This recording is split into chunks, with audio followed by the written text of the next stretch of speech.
Reading Freud made me skeptical about penis envy.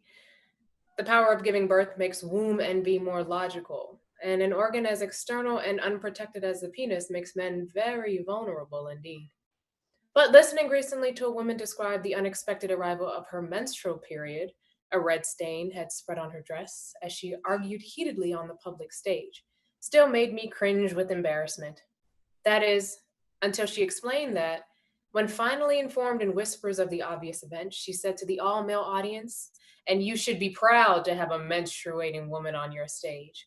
It's probably the first real thing that's happened to this group in years." Laughter, relief. She had turned a negative into a positive. So, what would happen if suddenly, magically, men could menstruate and women could not? Clearly, menstruation would become an enviable, worthy masculine event. Men would brag about how long and how much. Young boys would talk about it as the envied beginning of manhood. Gifts, religious ceremonies, family dinners, and stag parties would mark the day. To prevent monthly work loss among the powerful, Congress would fund a National Institute of Dysmenorrhea. Doctors would research little about heart attacks from which men would hormonally be protected, but everything about cramps. Sanitary supplies would be federally funded and free, of course. Some men would still pay for the prestige of such commercial brands as Paul Newman tampons, Muhammad Ali's rope-a-dope pads, and Joe Namath jock shields for those light bachelor days. Statistical surveys would show that men did better in sports and won more Olympic medals during their periods. Generals, right wing politicians, and religious fundamentalists would cite menstruation,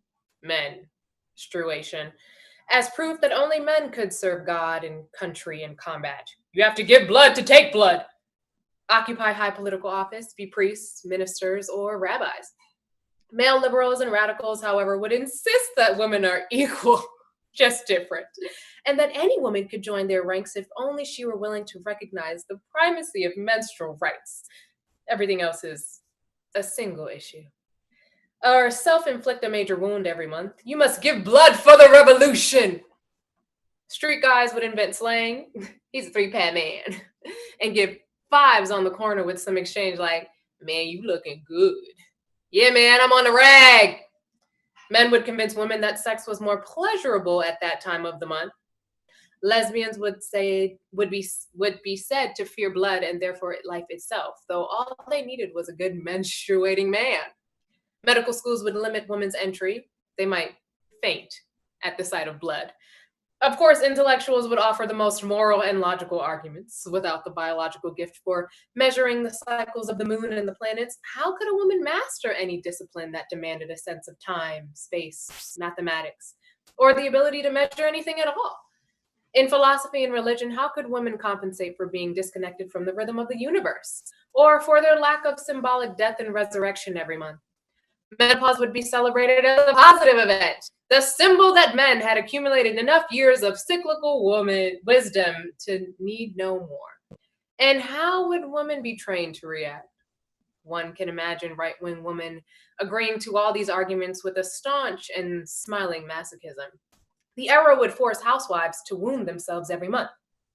Phyllis Scalfly.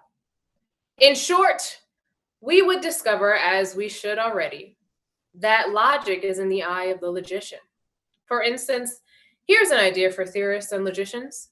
If women are supposed to be less rational and more emotional at the beginning of our menstrual cycle when the female hormone is at its lowest level, then why isn't it logical to say that in those few days, women behave the most like the way men behave all month long?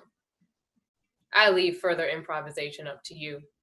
The truth is that if men could menstruate, the power justifications would go on and on if we let them.